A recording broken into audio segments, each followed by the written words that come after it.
Hi everyone, this is the second video for 6-8, and as I was saving the other video, I remembered we had not completed everything on the general ledger. We need to actually close out the the expense accounts. So to do that, it's pretty simple. So we're going to enter the date.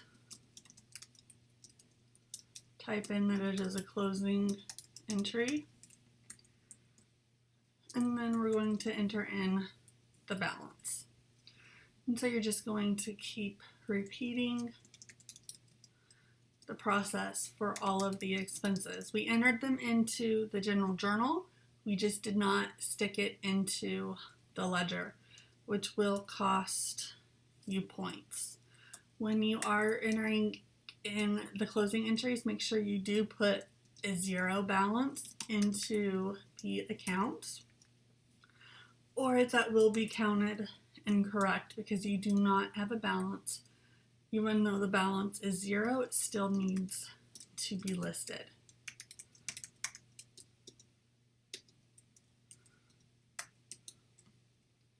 So again, we're just going to go through all of your expense accounts because these are temporary accounts, which just means they're good for one period, then we close them and we start fresh again at the next period. That way we can physically see how much we're going through each period. As we get down to the bottom, the next step that we're going to have to do is a trial balance. And so we're going to take everything from the cash account down to the capital account. All of those accounts are going to be listed on the trial balance. It's essentially a post-closing trial balance trying to determine what the company is worth at the end of this specific period.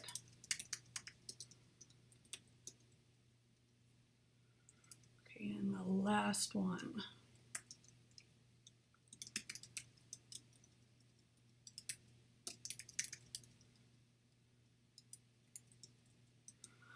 Okay, so now post-closing trial balance.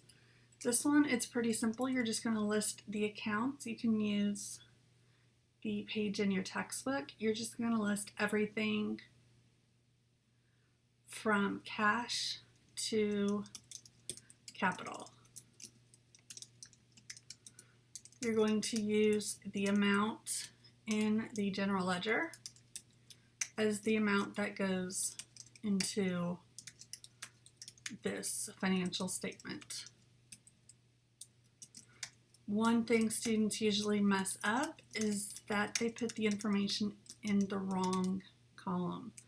That is very common. So as you are doing this, make sure that you're paying attention to which column the information should go in. Remember, capital and liabilities and accumulated depreciation will be listed as credits. Assets will be listed as debits.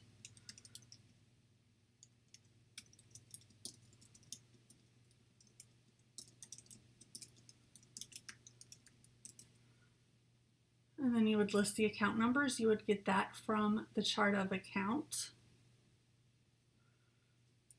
So we have 101. And again, make sure you're listing everything in numerical order.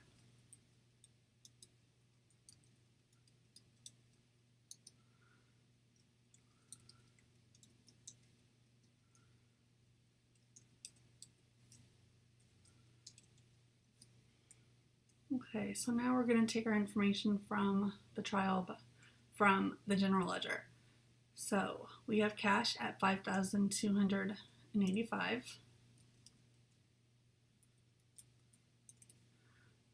Accounts receivable is $1,075. Supplies, because we adjusted, is $500.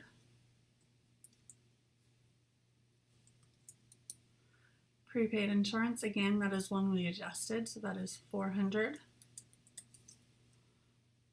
Office equipment is 2,200.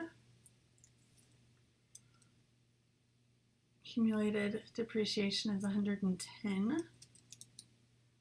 Accounts payable is 1,500. Wages payable is 200. And the capital account is 7,650. Okay, and now we are going to have to total to make sure that we have the same amounts. And we have 9,460, so all the numbers match. If you have any questions, let me know.